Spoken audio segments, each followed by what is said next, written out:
getting off that cattle truck when we got to the battalion area.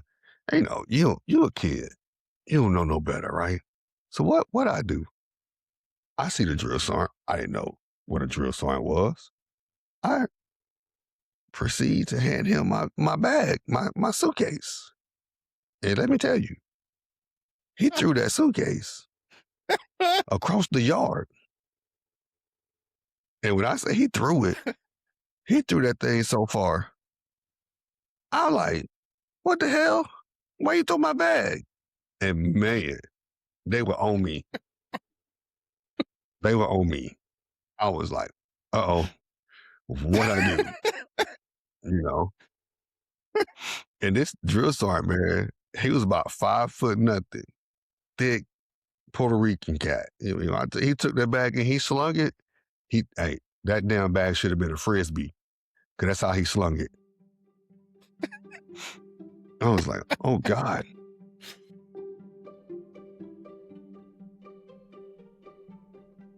Hello, and welcome to the Front Seat Debrief.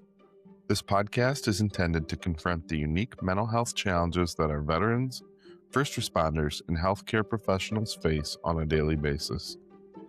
My name is Josh Campbell. I am a social worker who provides therapy in a private practice, and my efforts are focused on these populations. I am a former Army combat medic and a former paramedic firefighter. When my struggles with PTSD became too great for me to continue working as a paramedic, I went back to school earning my BA in English from American Military University. Then I earned my master's in social work at the University of Michigan. This podcast has grown from my own experience coping with repeated exposures to traumatic incidents, my personal path to healing and understanding, as well as my educational background. I want to examine the lived experience of others in coping with trauma, their journey to find healing, and I believe that learning about someone's upbringing can often provide additional context through which greater understanding of their experiences with trauma can be achieved. It is my sincere hope that the content covered in this episode, as well as the episodes that follow, will provide listeners with a sense of not being alone in their struggles. Furthermore, I hope that by having these deeply personal discussions, we can continue to decrease the stigma surrounding mental health, normalize adverse emotional reactions to extreme circumstances, and build momentum for creating a positive culture shift within these professions. Thank you so much for choosing to listen. If you like what you hear, please like, share, and subscribe to stay up to date with our progress here. Welcome back to the Front Seat Debrief. Today, my guest is a friend of mine from way back in the Army days, Sergeant First Class retired Martinez Vandergrift. Martinez joined the Army back in 1998. He retired in May of 2022. He did 3 deployments to Iraq, 1 to Afghanistan, and 1 to Kosovo. Following his time in the Army, Martinez went into emergency management and then moved to public health and is now a high school JROTC instructor at Truman High School in Independence, Missouri. Martinez, so good to see you, and thanks for coming on the show. How are you? I'm good, man. It's great to see you too. It's been a very long time. Yeah, what did we figure out? Almost 22 years? Yeah. It's been a while, man. Been watching you grow as a man, and it's watching you grow from what I remember when we first met. It's night and day. It's a complete 180, man. I was like, this can't be the same guy, is it? I mean, I still got a lot of those bad qualities, but We all do, man. You can't get rid of them. Those are the best parts about us.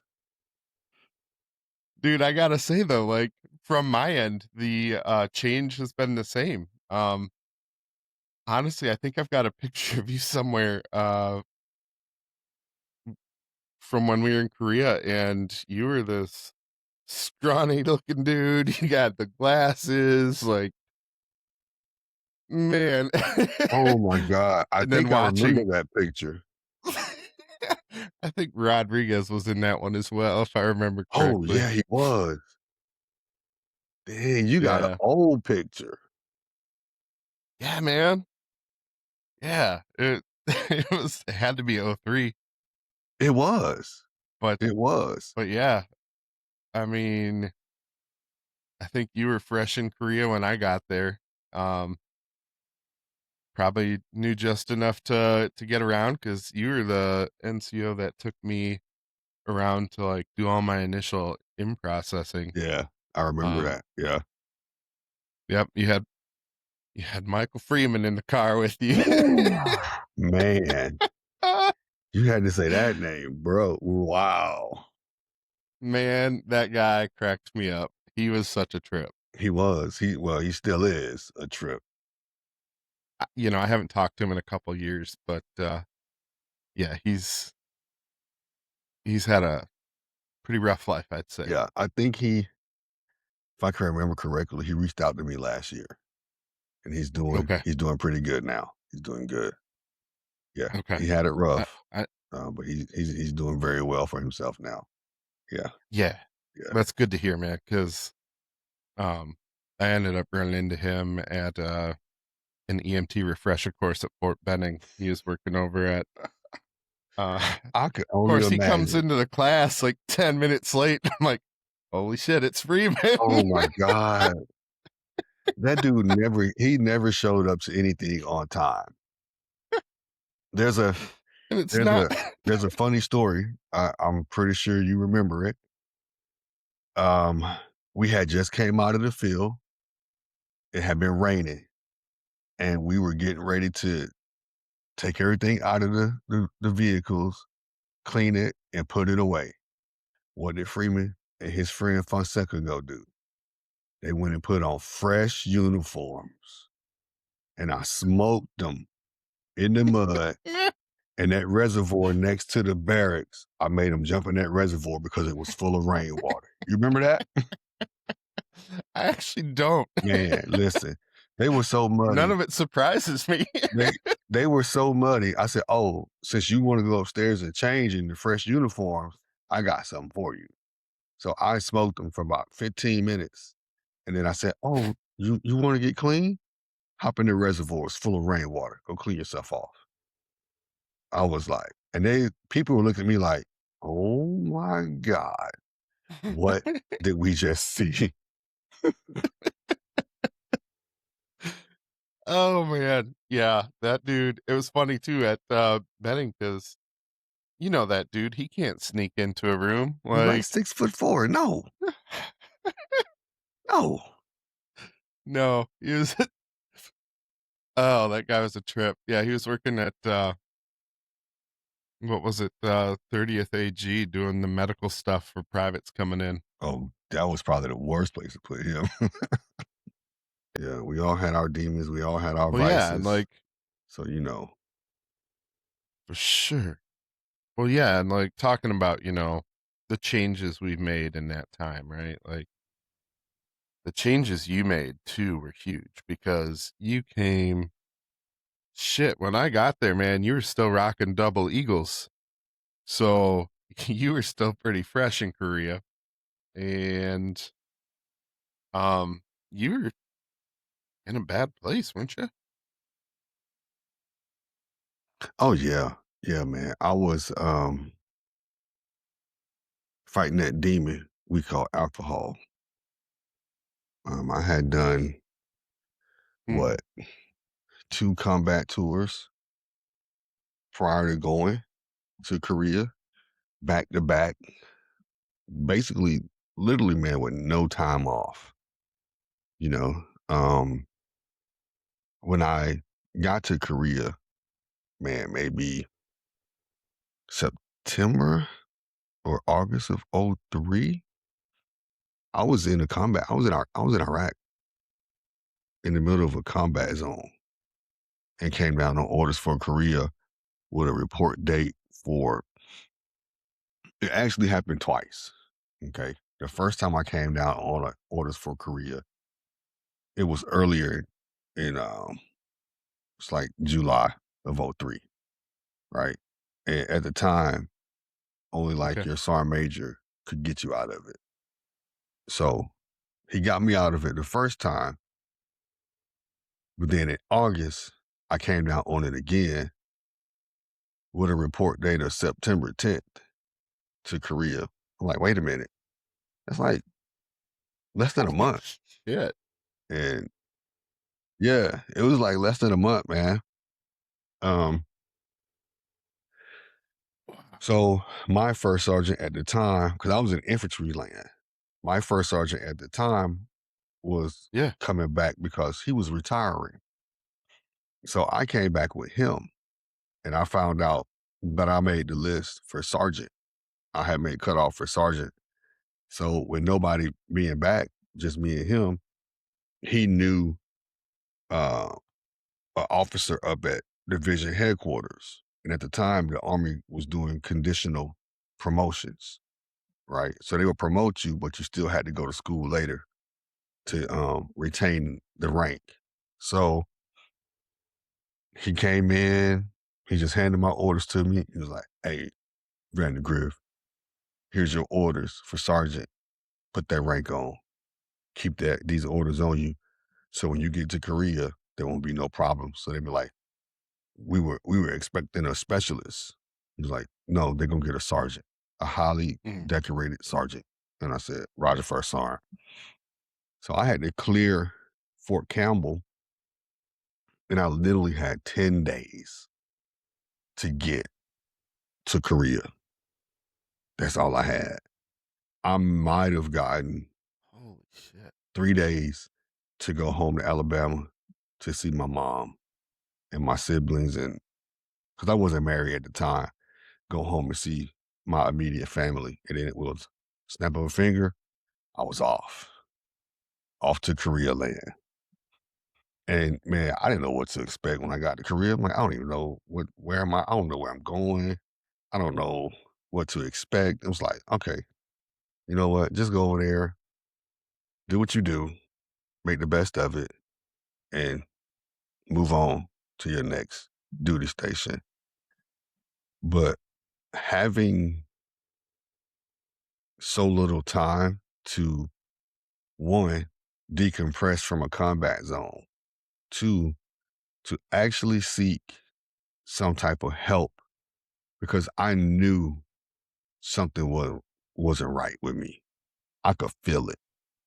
It was like the Mhm. tide is turning and it's not good. Um, so I got to Korea. They ended up telling me where I was going. So boom, I get to stay in Youngsung. You're going to Bravo 168 area medical support, right? I'm like, okay, where's that? And it's like, oh, it's right down the street. I'm like, okay, take me, drop me off. I met with Sergeant First Class, and I want to say her name, but then I don't want to say her name. Um, um, but she was like, we were expecting an E4. I was like, no, Sergeant, you were expecting an E4, but I got promoted, en route. Here's my orders. She was like, oh, okay. That was good, cool. Never, I got it, you know. So that's where everything, the legend of Sergeant Vandergrift in Korea started. You know, it was people, meeting the first sergeant, meeting the company commander, meeting other NCOs that had been in the Army longer than me. You know, I'm showing up, combat patch, air assault wings, combat medic badge. They looking at me like, who is this guy? Where y'all find him at? Mhm. And I really didn't say much. I just came in, did what they asked me to do, took care of the soldiers they gave me, and I went I went back to my little house that they gave me on post. I call it my little bungalow. Go back to my little bungalow every night, and I would drink heavily. It was bad. That Mhm. was my demon. I couldn't. It wasn't that. Yeah. I couldn't control it. I didn't know how. You know, Yeah. it was what was it? I think y'all even found out about it. I was standing at clinic sometimes till 8, 9 o'clock, 10 o'clock at night because that was the only way. Mm. I didn't go home and drink. I stayed in that clinic and pretended like I was working. And who was the OIC at the time? Captain Arnold. She's the one that came in and saw me. Oh, yeah. You know, it was like, "Son Vandergrift, what are you doing?" Like, "I'm working." She's like, "Doing what? Nobody's here. It's 8 o'clock at night. We don't see people after 4:30." I was like, well, there's stuff that needs to get done. So I just want to make sure it gets done." And that's when everything she spoke to me and her and I talked. We had a little heart to heart and everything came to light with her and I, Mm.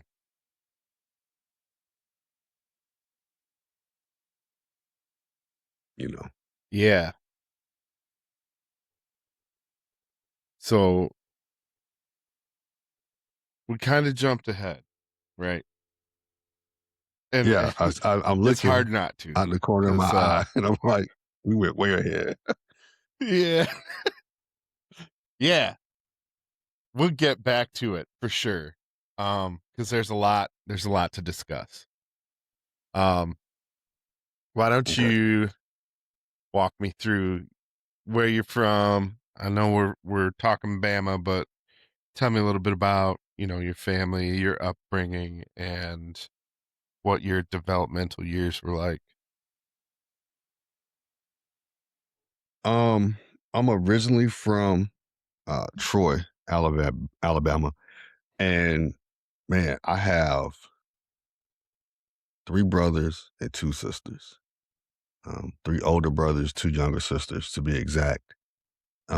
Upbringing was it was hard, but it was something that built me into who I am today. You know, father Mm, wasn't in the picture as much, in and out over 38 years. Yeah, he was in and out of my life for okay, 38 years. Um, and that's not it's not hard to say. It's not easy to say. Is just how it was, right? My biggest influences growing up, sure, one my my grandmother. Grandmother was there, man. She instilled values, etiquette, um, spirituality. You know, we were in church Sunday night, Wednesday night, some Monday nights. I mean, we were church. And if you didn't go to church, grandma, hey, well, you don't want to go to church. You can't stay here. You're gonna have to wait till I come back. And sometimes them church services lasted a little bit long. So we outside waiting until grandma came home from church, you know. So mm, it was just best you went to church with grandma, you know, just to be on the safe side. yeah, sure. Yeah.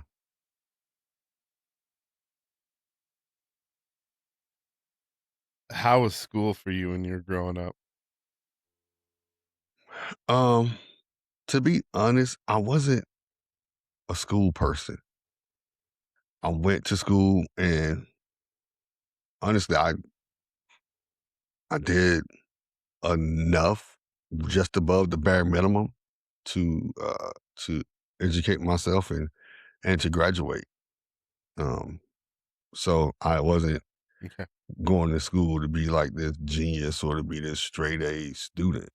You know, I made A's and B's on occasion, but that was when I was really trying to apply myself. But other than that, it was a little bit it was hit or miss here and there. Nothing that I would, okay, lay claim to fame to. sure. Were you into athletics at all? Um, I tried it.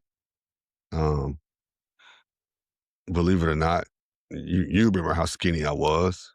I tried to play high school You're football. skinny. Tried to play. Yeah, I was Okay. real skinny. I tried to play strong safety. Uh, that didn't work out. So I ended up turning in my pads and my uniform. Probably about I think I did like the summer drills and maybe one or two practices in the spring, and I just said it wasn't for me. Um, I was the manager for basketball. That was fun, because I got to learn from a great coach, sitting back, watching him coach and teach the basketball players, lessons about life and about manhood. So that was another thing was sitting there and taking in some of those words of wisdom from the basketball coach, man, because Mm, that guy he is still is a great guy. If I go home and I run into him, it's we handshake, we hug, and we talk for a little bit, you know, um, because it's one of those things that people were proud to see that you left and you made something of yourself and you come back from time to mhm. time. I just don't stay away. I do go home every so often to check in and make sure people are good, you know. Yeah. So what was it that drew you to the military? Um, Family history, man. My uncle is a retired command sergeant major. I have another uncle who was in the army. Um, One of my brothers did the reserves. My aunt did the army. My aunt on my dad's side did the army. So, and it was something that I always saw as an outlet. If I didn't, like I said, get those straight A's and get a um, academic scholarship, or if I didn't go to college, hey, the army's always a way out, or the military in general. But the army was my thing, because I've known a lot of people had done it. I have another uncle who retired from the Air Force, one of my mom's brothers. So military was in my family, man, and it was a no brainer. Mm, It was either that or you sit okay. around here, you do nothing, you become nothing, and then what is there left? There's nothing. So your prospects in Troy weren't that great if you didn't join up. No, no. And believe it or not, there's a university there right in my backyard that I just couldn't. I'm like, no, I'm good. Yeah, I think that's one of those schools that a lot of folks that were stationed at Benning went to. They had some distance learning Yeah, component, and it was real close by. So yeah, yeah. yeah. Um, so what was it about being a combat medic that caught your eye as opposed to any other MOS that you could have chosen? It was the medical aspect, man. Learning about medical stuff, learning about healthcare, learning how to um, be there for somebody in their worst time. You know, being there to save another soldier or just another service member. And I didn't know it then, but I know it now that my passion is people, being of service to others. Mhm. So that kind of drew me to being a medic in the army, was just being of service to others and helping other people.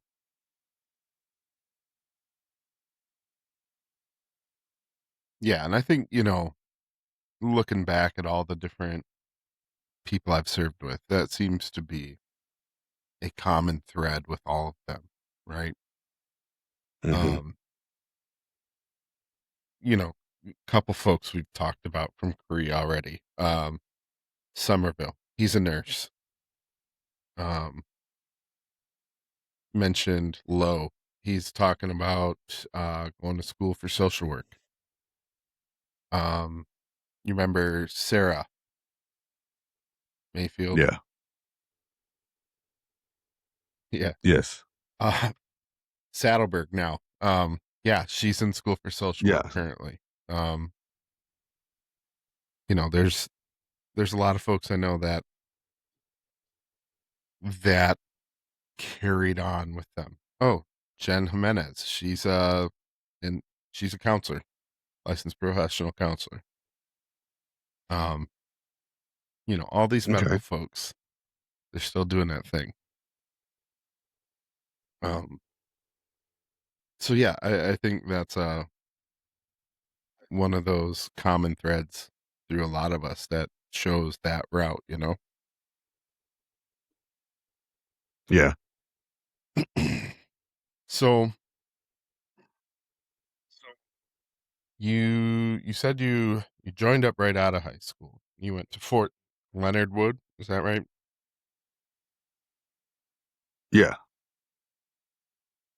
So after Leonard Wood, obviously Fort Sam. What was your experience like in, Hmm. the initial entry training?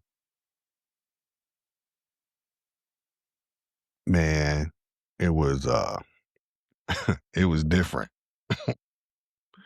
Um, boot camp. I think one my class at Littlewood, man, my boot camp, we were the first ones to integrate females into our basic training class, right? So, and that I wasn't really too concerned about that, because man, we went to school with females. It's neither here or there, right? But the thing about it, Yeah. what made it so different was I was watching some of the female recruits come in and made some of us male recruits look real bad. Man, they made us look bad. They were smarter. Mm. Uh, they were stronger. They had more common sense. Um, it was it was wild, and just to see that and understand it is an understatement. Um, I had a female drill sergeant. I think she was getting ready to go to drill sergeant school, and she was there for just for her train up before she went, just to see what it was like, Mhm. and she was tough. I saw her do some things that I've never seen a female do before when it came to physical fitness, and I was like, whoa! And this is me being a young 18-year-old kid watching this lady just go out there and make us all look bad. And I'm like, man, like what did I get myself into? In Missouri in the summertime, it was hot. Man, it was hot. I was like, Believe that. some days I wanted to roll up in the fetal position, put my thumb in my mouth and second guess my decision. I was like, oh man, what did I get myself into? you know, um, and Yeah. getting off that cattle truck when we got to the battalion area. You a kid, you don't know no better, right? So what I do? I see the drill sergeant. I didn't know what a drill sergeant was. I proceed to hand him my bag, my suitcase. And let me tell you, he threw that suitcase across the yard. And when I say he threw that thing so far. I'm like, what the hell? Why you throw my bag? And man, they were on me. They were on me. I was like, uh-oh, what I do? You know? And this drill sergeant, man, he was about 5 foot nothing, thick, Puerto Rican cat. He took that bag and he slung it. That damn bag should have been a Frisbee, because that's how he slung it. I was like, oh God. And then they looked at my name on my BDUs at the time and couldn't say it. That man said, Vander who? He goes, no, it's just you. Every time I say you, I'm talking to you. You. What? You, go get your bag. What? You, go get your bag. Man, you talking about sprinting. But I'm telling you, I sprinted so fast, I couldn't get to that bag fast enough. And when I got the bag and he said, come back, man, I had to run again. Leave your bag, go back. Leave your bag, go back. Leave your bag, go back. Like, what? I'm like, this is, what is going on? And I learned then to shut my damn mouth.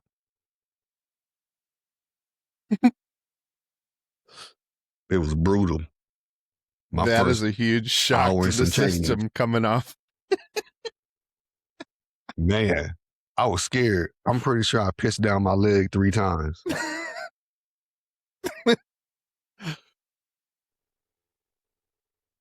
They always say the one thing you don't want to do when you're going to basic training is single yourself out from the rest of the crew, right?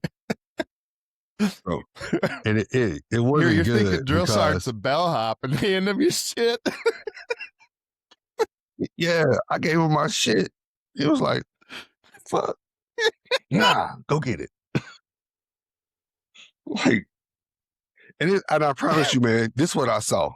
This is what I saw when he threw it. When he threw it, I thought I saw that motherfucker do this. Like he watched it fly across the doggone yard, across the field. So I'm like, what in the hell?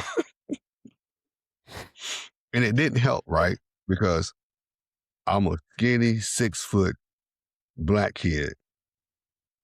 So now I'm tall. And now nobody knows my name. Now I went to you, private you. Like, what? Who? So I'm like, all right, man, let me play the game. Let me just play the game. It's one of them things, man, that I tell people, you cannot go to boot camp and show your ass. Mm-mm. I tell my cadets now, the ones that are joining the military, get off the bus. You might as well have imaginary tape over your mouth. Don't say a word unless they ask you a question. And when they ask you a question, think about it before you open your mouth. Because they're looking for something. And if you give them what they're looking for, you just became target number 1. So I don't know, man. These kids these days are they're not built like us. I had the benefit of being 21 when I went into basic. So I had a little bit of experience under my belt with, life in general, right? Yeah. Yeah.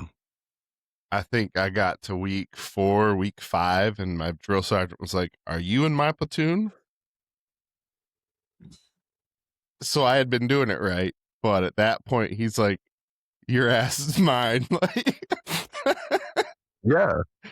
Yeah. You know they why? Knew who Because I was you was at too that point. quiet. You were too quiet. So now he's like, okay, he want to stand back here and be a loner. No, I got him. He gonna be my new best friend, and I'm gonna find him a battle buddy. Yep. I ended up getting to see my drill sergeants again because I went through basic at Fort Benning, did my medic train up, and then I went to Korea. From Korea, I went right back to Fort Benning. So my drill sergeants were still on the trail. Well, my senior drill sergeant was retired by then, but still had a bunch of the same drill sergeants at the company, and ended up having to patch some of their dudes up on the hand grenade range, and it was a great experience, honestly, and like it was really fun getting to see both sides, like the private side, and then coming back and like being permanent party there. Yeah, Yeah, it was really fun. But man, it's crazy. how yeah, how was medic training for you? Man, medic training was up and it was down. Because I got there and I kind of treated it like I did high school, you know. Mm, However, I felt sometimes I put forth effort and sometimes I didn't, and I had to um one point my drill sergeant had to pull me in and he had to have that heart to heart with me, man. And he was like, look, another Puerto Rican dude, love him to death, man. Still talk to him to this day, as a matter of fact. Him and I still talk. mm, Um, his biggest thing was, hey, you got to get your head out your ass. He was like, because if you don't, they're going to make you a truck driver. Or worse, they're going to make you an infantryman. He was like, you're smarter than what you show. He's like, I've seen you out there with these hands-on stuff. You know what you're doing. He goes, you just need to put it to use. And when you get in the classroom environment, these exams, you need to put that knowledge on paper and quit playing. And he was like, you don't let nobody live rent free in your brain. He was like, you got something in your brain right now that's living mm. rent free. He goes, you gotta drop it, let it go. And he could never say my name right. He could never say Vandergrift. It was always Vandergrift, you know. So um that dude, he woke me up, man. He woke me up. That after that heart to heart, it's like damn near every corner I turned, he was standing right there with his hand on his hip. And he got that big drill sergeant hat on. He got his hand on his hip. He's like, what you doing? Where you going? Vandergrift, what you doing? I'm like, oh man, come on, drill sergeant. He was like, no, I'm not gonna slack up. No. It's like, okay, got it. Man. So now, man, it's like, okay, what the kids say these days, I gotta lock in. You know, I had to. I had to Hmm. lock in, man. I had to focus because if I didn't, I wouldn't have made it. They'd have made me something else that I wouldn't have liked, and I probably wouldn't have stayed in as long as Yeah, I did. I probably wouldn't have met guys like you. You know, on my way. yeah. The attrition rate at medic school is pretty high. Yeah, yeah. I'll bet we had 20 to 30% people, followed out on, basic EMT. They And like get that's the held over, crazy they part, get man. challenged to test a couple more times, then they're out. Yeah. You know what? Yeah. That's how I was You like go there, you learn basic EMT, and then they're like, when forget we're all that. we're going back. Oh yeah. And if you go back to some of those names that we talked about in the beginning, I'm kind of like, how you make it through medic training? Not that you're not the brightest light bulb in the box. Like what? You know, Yeah. like bro, who who let you? It's like who let the dogs out? Like who just let you walk through there and graduate medic training? Yeah. You know, Yeah. I definitely remember one medic that I worked with at Benning who needed like a waiver for, man, I don't want to call it an intelligence waiver, but homegirls man, you like gotta call it. Look, ASVAB we scores weren't adults. there. You gotta call it like it is.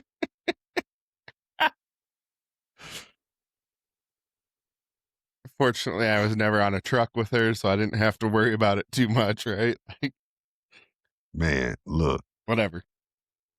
Yeah, because some people that I've seen shouldn't have been medics at all. And I'm just like, Yeah. ooh, how'd you make it? Who was your drill sergeant? I need to email him. I need to call them. Something ain't right. Yeah. You know, Makes you wonder. some people I was surprised they even made it through boot camp.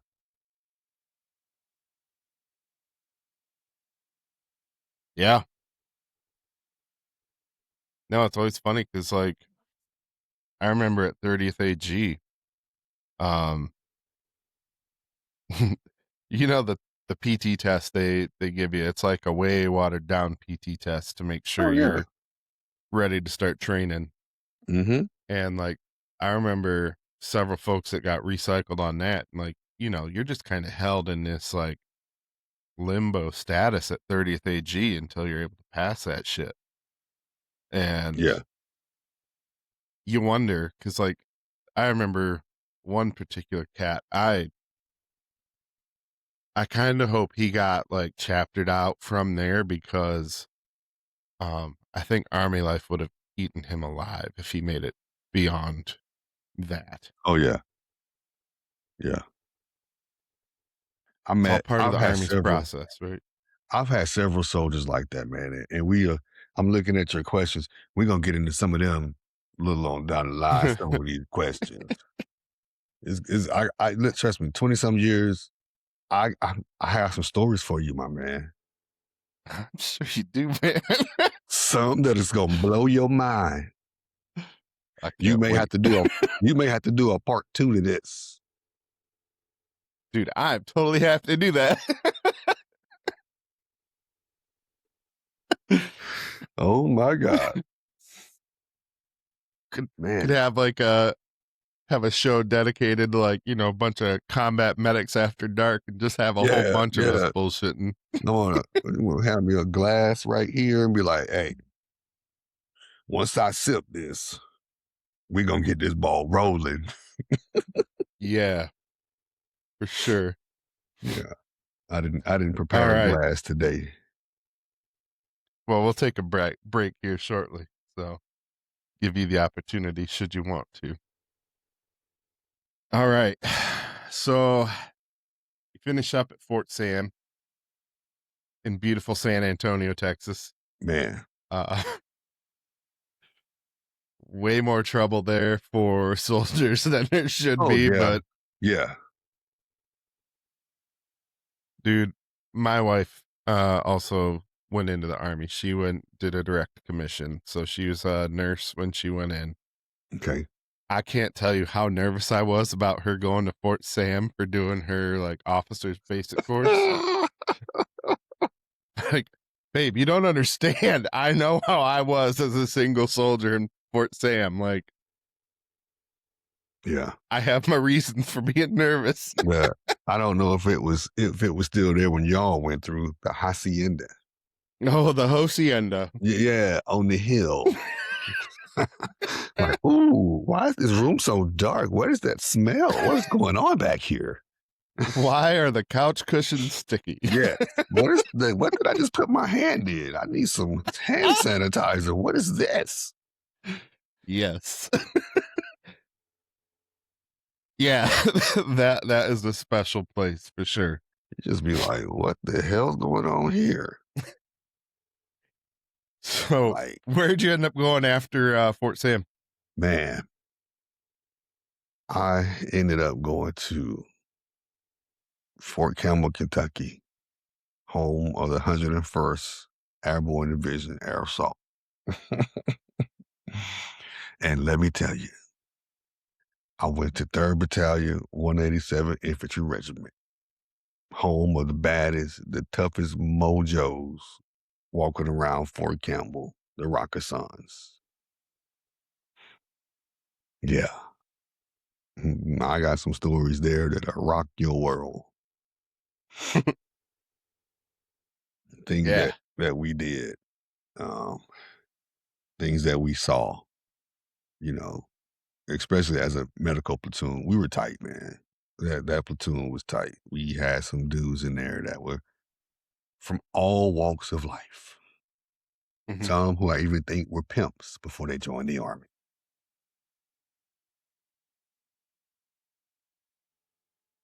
They're there, man. Army takes everybody. Take everybody, man. Be like, what is going on? Hell yeah. So what was it like getting into, Rakistan land? Man, in the beginning, it was it was it was difficult because now I'm in infantry land as a medic. I didn't know what to expect.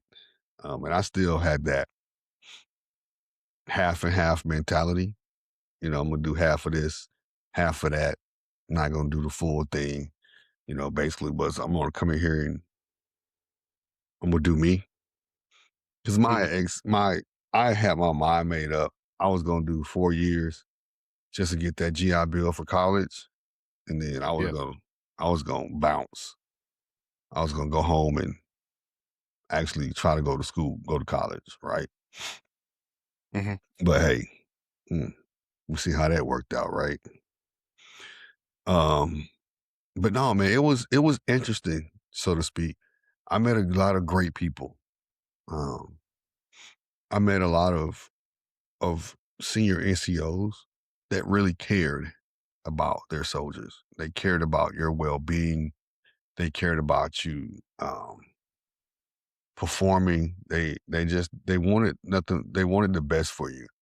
But every once in a while, when you stepped on it, they reminded you that you stepped on it. Yeah. But they were also there to mentor you. Say, hey, look, I got it. You made a mistake. So we need you to learn from that mistake. And I will help you learn from it. Right. Mhm. So again, man, a lot of those guys, we still talk to this day. We have a Facebook Messenger group that we're constantly on talking to one another. Um, I think we almost all follow each other on social media.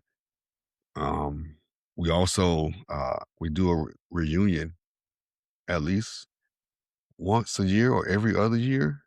We all Okay. get together and chill out and talk and reminisce and just see how everybody's doing in our elder states because we're not spring chickens anymore. So For sure. um and just see how like, man, just to check up on one another, man. Like, hey man, you good? You know, we haven't seen much from you in a while. Just want to make sure you all right. And I got a buddy. He was actually my platoon sergeant, but he ended up being like one of my best friends. He retired and now he's like I talked to him 2 weeks ago. It's like, man, where you at? Oh, he goes, man, I'm in Bali. So what you doing in Bali? He's like, I sold everything I had, man. Now I'm traveling. He's traveling and he's doing his own thing with podcasts. I think right now he's written 4 or 5 books on No kidding. narcissism. Yeah, like he's doing very well for himself, man. You know. That's awesome. Yeah. Like we are I think some of us figured it out a little late, but we figured it out. It's better late than never, right? Yeah. So yeah, we're all doing pretty well right now. I swear social media, the only reason I'm on any of it is to keep up with Army folks for the most part, That's it, huh? Pretty much, right? Like, Oh man. that's one of those thoughts I always have whenever I'm watching, like, um, Band of Brothers, The Pacific, Yeah. 2 of the greatest things ever put on film. Um, when they left the military after their time in combat, like, that was it. Like, state of the art at the time was a telegram, Yeah. and, I mean, that shit costs Letters. money to send. Yeah. Right, like, yeah, like, you're not I don't know, unless you're super diligent at staying in touch with folks, like, Hmm. you I just was I did it, was and what? when I left Korea, man, I was always interested in how you guys turned out, man, especially you in Somerville. You guys, believe it or not, and you probably felt it or probably knew it at the time, but you in Somerville are like my favorite. You two kept me after I finally got past my demons, you and Somerville basically kept me laughing, man. You two with your stories and how y'all would act when y'all got around each other. You two kept me moving. It's like these dudes are some clowns, man, but I love it because it was never a dull moment being around you and William. I'm like, man, these dudes out of control, man. Y'all were like brothers. I'm like, what is going on with these two? Yeah, man. Couple of crazy white kids from Michigan, dude. Like, But hey, it, you found somebody that you could get along with, man. That's the key. You guys were similar, but you were still different, and that's what well, yeah, made and it like fun. we had some history by the time we got to Korea because um he was in my platoon in 30th AG before we even went to basic training, Yeah. and he was in my platoon in basic training. He's in my company in AIT. Um, and then like when he showed up in the company area like 3 days after me in Korea, Hmm. like I was just shocked, right? Yeah. And then I ended up seeing him again. Um, I ended up uh, got out after 4, went to the reserves, um, and then my reserve unit's the first AT that we were supposed to have. I was getting married while they were supposed to be on AT, so I had to do my own separate one. Went to support um, ROTC stuff out at Fort Lewis, Hmm. and Somerville was stationed there, and we met up, and he brought one of his soldiers with him, and some of the stories he was telling about me, I would have said they were bullshit. But you couldn't. Well, when he showed me photographic evidence of one of the stories that I thought was bullshit, I'm like, well, maybe they're all true.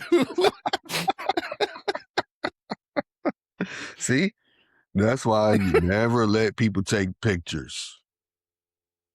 Dude, I'm so happy that we didn't have like cell phone cameras Yeah. that took video Yeah. and all that shit. Because See, there's some there's some pictures out there, some crazy shit that I did at Fort Campbell, but I think we kind of put them in a burn box and we burned them. sometimes that's the best thing to do. Like we gonna put these in this box, and we can either bury it or we can just go burn it, you know. And that was all of us because all of us were like, "Hey, who developed these pictures? So I don't know." So we put them in a box and kind of like got rid of them. Yeah.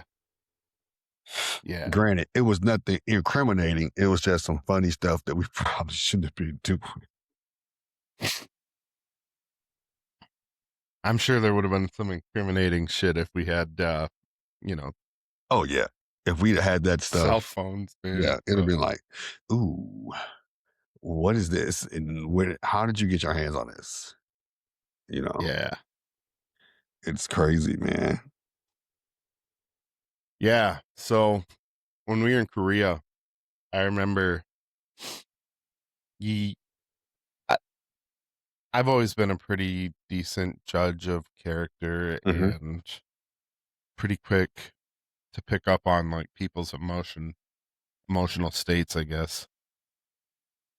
And I knew you were fucked up. And I knew we we actually like had a conversation in, I think it might have been Captain Arnold's office. Um I don't know where she was, probably over at 121 or something, but I remember talking to you, like seeing how you're doing because you look terrible. Hadn't been sleeping. Mm-mm. Um Almost kind of like an absentee NCO to a certain extent, right? And we had a conversation about some shit that you were dealing with.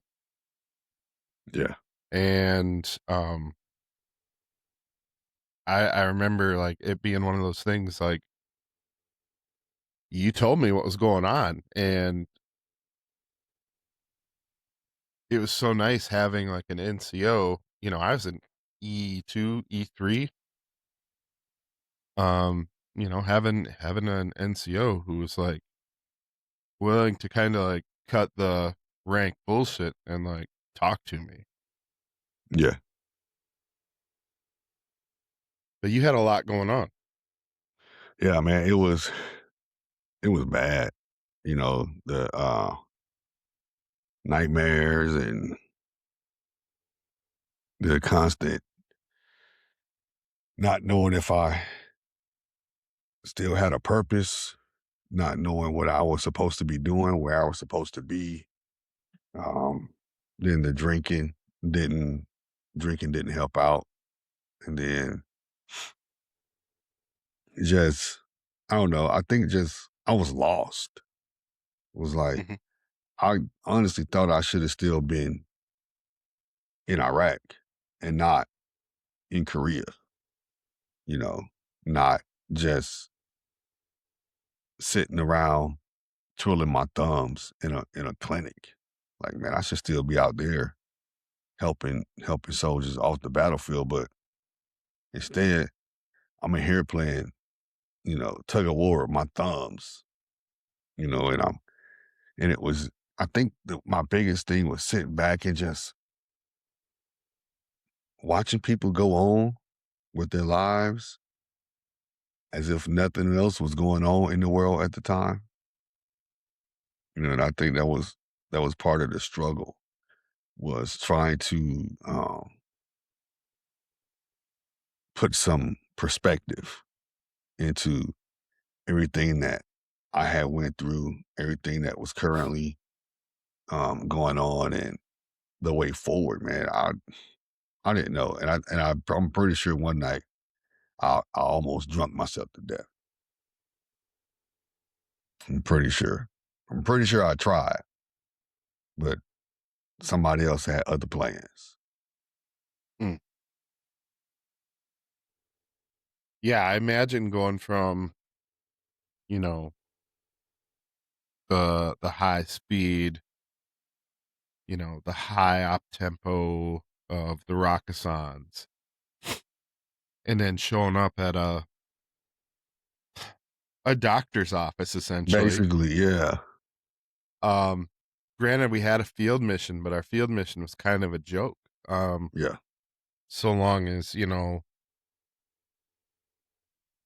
the folks in North Korea weren't doing anything crazy. And I mean, they've always been doing crazy shit, but like never crazy enough that we had to get involved in our official capacity. yeah, So, we're basically there to, stitch people up when they're doing dumb shit and get hurt and like write them, like scripts for like, here's your cold pack or whatever, yeah. Here's right? your Zithromax. Here's your Yeah. here's like or you Shot a got gorilla son. yeah, or you got the person. I think I hurt my finger in the motor pool. Okay, what you want me to do about it? You know, Right. or sometimes you got the Use a different finger. occasional female coming in is like, well, I think I'm pregnant. Well, all I can tell you to do is sit down and have a seat because I can't do that. That's gonna have to be one of the doctors in the back, but we'll get to you when we can clear all this other stuff up out of here. Because right now you're Yeah. like at the end of the line for this stuff. You know, But I can imagine that changing gears. yeah, That that's a crisis mode. and having to shift from being like you said high up tempo, high speed. Now I got to shift to being. Uh, we're gonna move at a snail's pace down here, and we have to wait on everything else around us too be able to do our job. And I'm like, yeah, I'm not used to this. I'm used to always being on the go. It's like go, go, go, go, go. Now I come here and it was just go. Like, what in the hell did I just get myself into? And don't get Yeah. me wrong, I loved it. I enjoyed Korea. I enjoyed you guys. I think it was just the mission we had. It was like, man, really? Remember when we got those new ambulances, them CBPS? Oh, I sure do. you know, man, I don't know if you went to that field problem when we went out and we set up next to that river in Korea and it was cold as Yep. hell. TA Tom, man. Yeah. And what did we do for a week? What did we do for 4 days? Not a goddamn thing. Absolutely nothing. Oh, I take that back. Somebody knocked a pet cock off of one of the fuel tanks on a generator. So we had to dig up like some riverbed to like Get the bag all fuel. that soil up. Yep. And put it in trash bags. Remember that? Yep. And then we broke several, if probably two or three of the CVPSs. We broke them and they had to go to Humphreys from there. Yep. And that's when like we got an ice storm or something. Yep. And so we were leaving early. Cass Bramlett was driving. I was her TC. And coming out of that training area, we put ours into a ditch and then an LMTV hit it. And bent an axle on it. And that thing was at Humphreys, I think, for pretty much the entire rest of my tour in Korea. Because they couldn't fix it. Nobody knew how to work the damn thing. No. Because we were like the test unit for them damn things. Yeah. It was like. I heard later on that we had, what, 7? Yeah, 8 of we had them? 7 or 8. I heard they all burned to the ground in the parking lot behind the TMC sometime after I left. Oh, wow. I think it was actually Freeman that told me that. Those were like $20 million vehicles. Glad that shit wasn't on my hand receipt. Shit, me too. Like, not responsible, not me. They just all burned up though? Come on. Like, it just magically caught on fire. I don't know how that happened. It's the North Koreans, man. They damn North Koreans. Dude. Yeah. It's funny because like I was 22, turned 23 in Korea. So Yeah. And you know what's crazy? We were the same age in Korea. I'm like, what is going on? Yeah. Yeah. And it's kind of like my first real time like outside of the US, and like culture shock was huge. Yeah. And like I dealt with depression in high school, and I was depressed pretty heavily when I was in Korea. I think we talked about that a little bit when we were there. Yeah, I'm sure we did. Because I've never really been one to hide it. Yeah. Except when I was going through MEPS. I'm not gonna tell them. Nope. My recruiter told me to lie my ass off. Oh my God. That's wild. He told me don't say nothing. Keep it to myself. He's like, unless they can verify you had surgery, don't say anything about it. So like I had to tell him why I had my tonsils taken out because, I can't lie about that. But yeah. Anything else, he's like, tell him you've never been to a doctor Tell before. him you have no idea. I don't know what you're talking about. Yeah. But No, it's funny because when I was there, like I had a lot of difficulty sleeping, and I drank.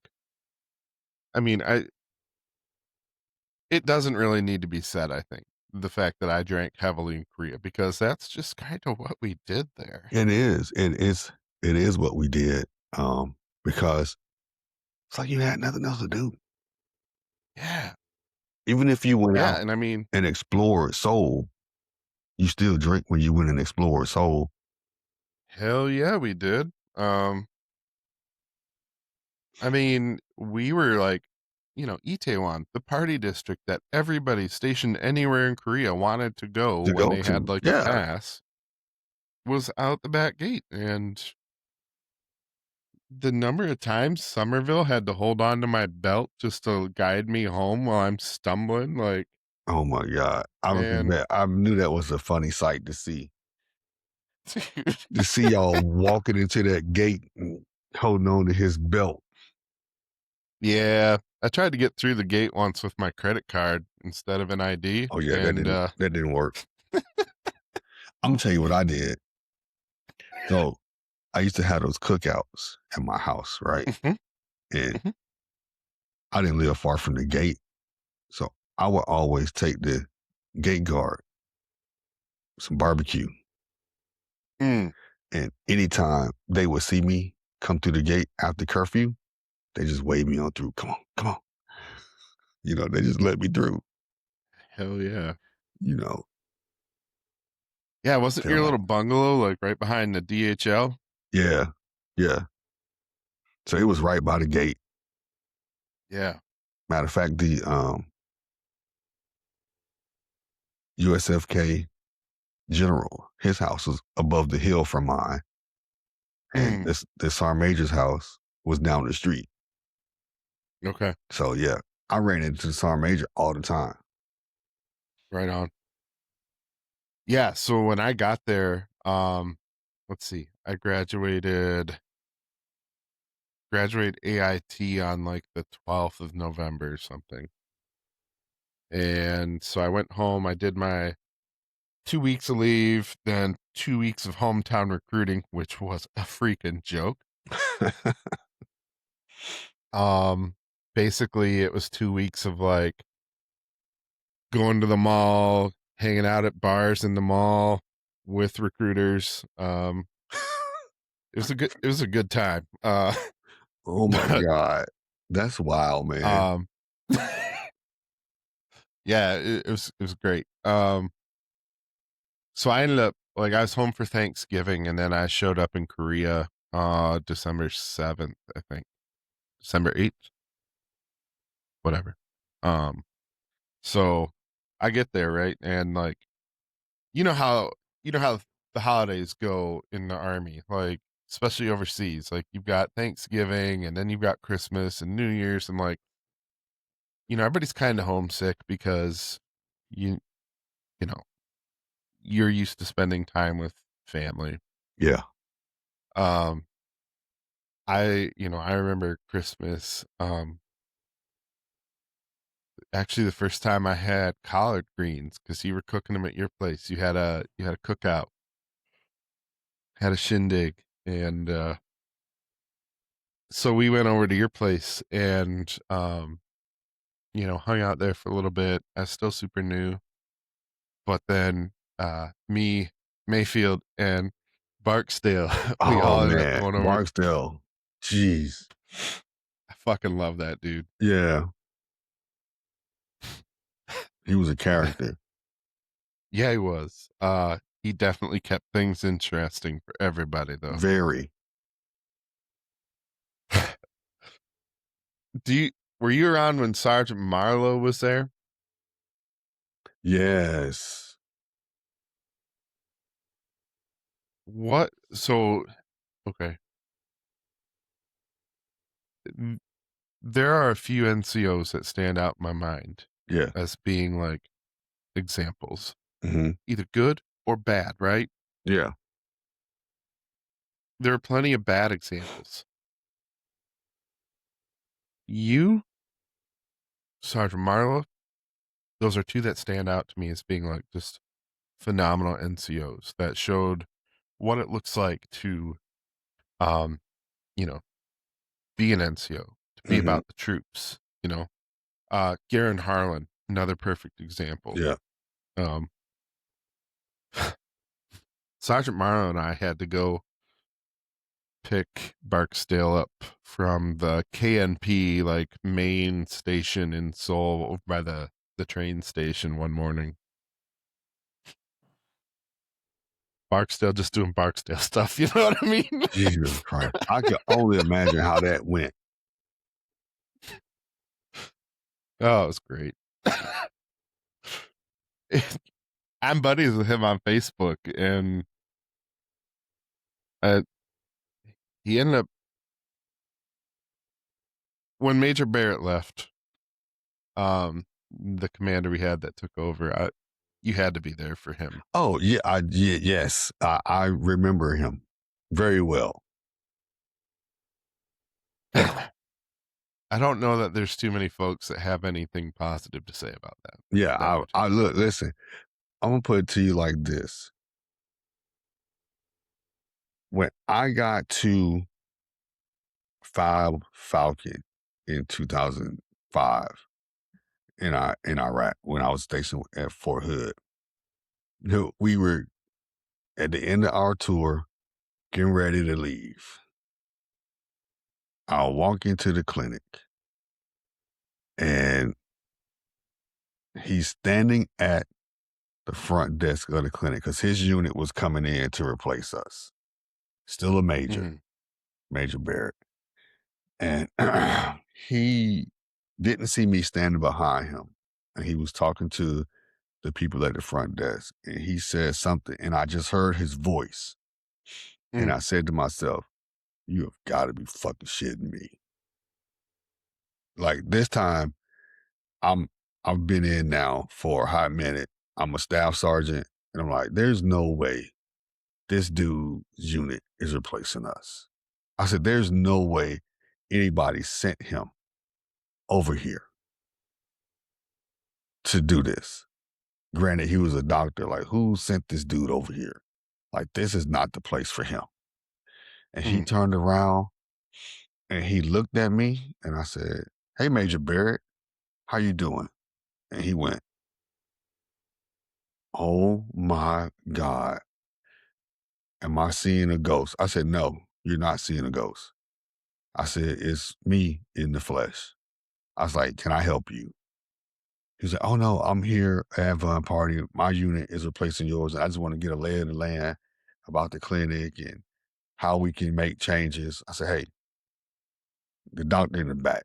I said, go get, well, I think it was Major Kavanaugh, one of our doctors. I said, go get Major Kavanaugh. Let Major Kavanaugh deal with him. I said, because Mm. you probably don't understand a word he just said to you because he talks way up here.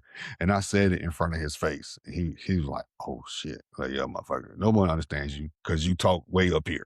Like you better than everybody else. It's like, go get Major Kavanaugh, man. Let him talk to that clown. And I ended up You walking know, away. I didn't mind Major Barrett. Cap Captain Solomon Oh, replaced that him. cat. Oh man. No. No. I don't Got know. nothing No. nothing good to say. Worst commander ever. I would pick Barrett over Salmon. And oh, 100%. 100%. And, it's funny because, like, I think we ended up doing 2 command climate surveys while I was in Korea. I was Yeah. only there for a year, man. Like, shit's bad when you have to do 2 in a year. And I think they were both done on Salmon. Yeah, Major Barrett didn't have one that It I'm wasn't aware of. Barrett. It was Salmon. See, some And stuff happened with jeez. stuff happened with Captain Salmon that y'all don't know about. Oh, Remember there's First stuff Sergeant that happened Torres? with him that I do know about. Well, I was gonna say, I was deeply offended when First Sergeant Torres bounced. Like, he basically resigned his position. Yes. Yes. That dude And was amazing. you might have been involved in that discussion with me because, like, he had this going away party and I refused to go because Yep. I was so pissed off that he left us. Yep. But I didn't find out. You might have been the guy that told me that he resigned because he was trying to fight for the troops Mm-hmm. because Solomon wanted to fuck us Yep. and he wasn't having any of it. Nope. Torres wasn't having none of it. He was like, nope, not on my watch. Not happening. You know what, man? Um, as first sergeants go, he is by far the top one that stands out in my brain. Like, from my short experience, Yeah. right? Um, he was fucking tough. He didn't put up with bullshit, but like he was fair and Mm-hmm. he was looking out the troops all Yep. the time. Um, I remember. mad respect for that guy. Yeah. I'd love to talk to him sometime, but I 'Cause I don't know what happened to him. I don't know where he went after that. I remember getting there as a young E5, and he looked at me and I looked at him. All he did was nod his head because we knew he was a combat veteran, combat medic, 101st combat That's right. pack. He had the eagle on his And shoulder so too. was I. So we knew we could, Yeah. we were good, and that's why he came to me a lot when he needed stuff done. Hey, Sergeant Vandergrift, I got something for you. I need you to do something. Okay, Top, what you need? And I started and I made it happen, you know. Yeah. But yeah, no, man, some of these cats, man, I wasn't, I don't, See, and I was like, between the depression, the alcohol, and just wanting to get the fuck out of there. Like I think there's a lot that I blocked out. yeah, Um, yeah, there's a lot of stuff that happened that like it took me years to realize just how bad it was. yeah. But which when you think about it now, that's what I want you to understand is that no matter what we were going through, nothing that happened was our fault. It wasn't a reflection of anything we did. It was just how sometimes the pins fell. It was the circumstances of the situation. Right. And I look back on that now being, you know, a lot more wiser than what I was then. And I'm like, man, that's some stuff that it ain't had nothing to do with me. Why was I Yeah, so concerned about it? Why was I so worried about it? It had nothing to do with me. As long as I yeah, didn't let that stuff affect you guys being my soldiers, hey, hey, call me Aaron Judge because I was hitting balls out the park. They were like, oh, you're soldiers. Nope. I'm getting out of here. No, you're not yeah. messing with them. No. Like, No, no. I I do have one memory. It had to be a Friday. Get done at the clinic, right? Go up to the barracks. What's the first thing you do, man? You fucking crack a beer. Yeah. Sit down, drink that one, crack another one. Like, all right, I'm gonna get out of this uniform, go take a shower, get ready to go out, get fucked up in Itaewon. Mm-hmm. That's what Friday was. Well, I'm coming back down the hall from the shower wearing just my towel, and you're standing there pounding on my fucking door. Campbell. I'm like, oh hell no. We got tasked with that railhead mission up at was Yeah. it Red Cloud Yeah. maybe? Up at Weejumbu, up at Camp Red Cloud. Yep. Yeah. And it's like 5:30. I'm a couple beers in. My laundry is in the wash, and like you're like, "Hey, you need to get dressed and get down to the clinic. You're gonna be rolling out of here." Like, what? It was just one of those like last minute tasking. Yeah. I'm like had to all of a sudden like get all my shit ready, and like we went up there for an undisclosed amount of time. Like, we don't know how long you're gonna be there. Mhm. We don't know exactly what the mission is, but you got to take an FLA. And Rodriguez was my TC. This was the time that our PL earned the nickname Lieutenant MapQuest Who was because it? Was it? it was Paula Thompson. That's what I And was I just hate to about to say her say. name. I was just about to say that. I said, was it Thompson? She was such a nice lady. She was, but she was so lost when it came to Army stuff. Man, we drove south. Like, you know how MSR1, like, once you finally get out of Seoul and then you see like that big like compound Yeah, there on yeah. the west side of the highway, like, you know, you're finally like out of Seoul. That takes like an hour to get to that point. Mhm. And that's without We traffic. had to go right. We had to go north though. Somehow we went that way thinking, well, I was just following, but like the thought was we had to go that way to get out on the highway to go north. So we showed up at CRC finally. It was like 4 in the morning. They're like, there's the gym. Go set up a cot. You can try to rack out. Like, by the time you get those damn cots set up, like laying down, I was probably laying down for 15 minutes, and then all of a sudden the lights come on. Everybody time to get ready. Like, Mhm. shit. She All had we did y'all was sit. she had y'all so lost. Man. You know, and I'm not saying all this shit to throw blame at her. Like, we were the same age. We were kids, man. Yeah. We were kids trying to do adult stuff Yeah.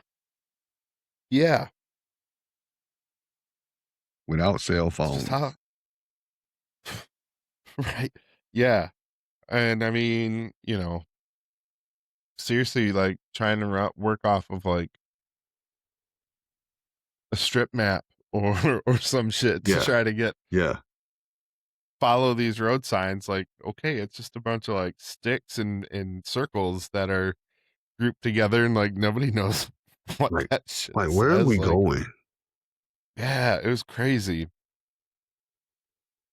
Korea was all crazy. Yeah, it was. Korea was crazy. It was a good time though. Like, I had way more fun there than a soldier should lawfully be able to have. I'm glad y'all had fun, man. You was away from home for the first time. It was Yeah. a probably an eye-opening experience too. Well, and like I had owned a house prior to joining. So like that, you know, being away from mom and dad wasn't really any new freedom for me. Yeah. But I feel like when you get with a bunch of other folks that are just experiencing that for the first time, Mhm. you're in a different country, like you kind of feel free to just like act an ass. And boy, did we, you know? Just act out because nobody's there to hold you accountable. Yeah. I will say though, you saved me once. I don't know if you remember this. Um, some form, well, I'm not gonna say formal thing because there's some event being held at the Dragon Hill, right? Like Mhm. they had ice sculptures and shit. There's people in like dress uniforms. I was there in BDUs. I came late because I was doing some other task, whatever. And they're like, yeah, feel free to have beer. Of course, it's open bar, like whatever. Like, okay, I'm having a couple beers, talking to you, talking to Somerville, I'm sure. Captain Kong was there. I remember. Oh my God. And dude, I loved Captain Kong.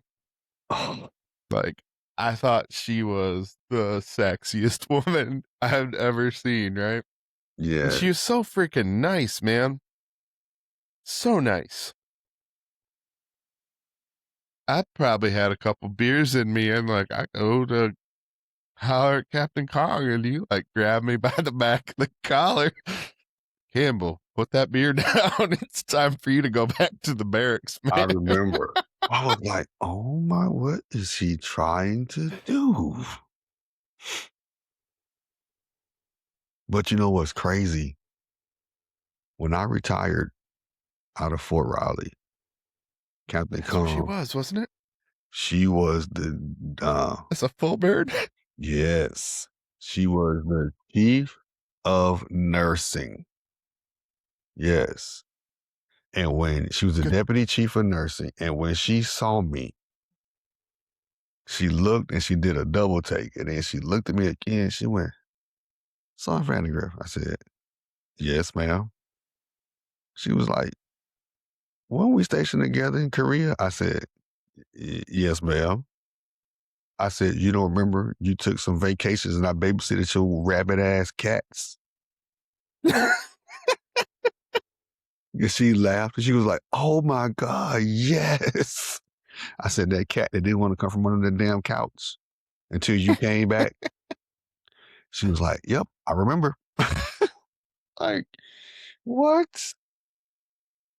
That's hilarious. She's got to be retired now, yeah? No. What? Last time I checked, she was back in Korea as No a full shit. bird. And I think she was with 65th Med Brigade. Okay. Yeah. Because my other colonel, Arroyo, who was my colonel here at Raleigh, she was under him.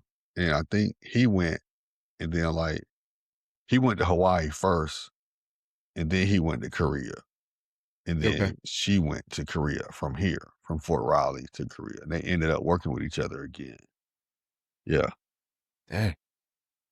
Yep. Well, good for her. Shout out to Colonel Kong if she ever sees this. Like, uh-oh. Uh-oh. Sergeant Vandergrift saved you. And me. He was like, ooh, Campbell, come back, put it down. Let's go. Real, take him home. Yeah, dude. It is what it is. I was like, oh my God, this dude is about to shoot his shot. I'm like, bro. I was damn sure gonna try. Like, no, stop. Man, but you know what though? That speaks more to, my constant challenging of authority. Man, look, you were young. You had that must I clown juice in your system. And you was gonna try it. But I luckily, sure was, man. I was there to be like, that's a bad idea. Don't do that. Fucking Korea, man. All right. How about we take a break? I gotta let some dogs out, it sounds like. All right. Gotta refill my glass here. Okay. And then we can pick up at this I guess the traumatizing elements or experiences. Yeah, man. We'll dig into that. Okay. And then All right, man. we can try to stay on script. No promises. Like I said, dude, I'm not at all worried about it. Hey, I just need to jump in here real quick. I'm in the process of getting this episode edited, and it's going to be too long to host on the podcast platform. So I've got to split this one up into two. That's going to conclude part one. I hope you've enjoyed it so far. Tune in next week. You'll hear part two with Martinez. If you like what you hear, please like, share, subscribe, leave us a review. Everything helps. Have a good week, and thanks for listening.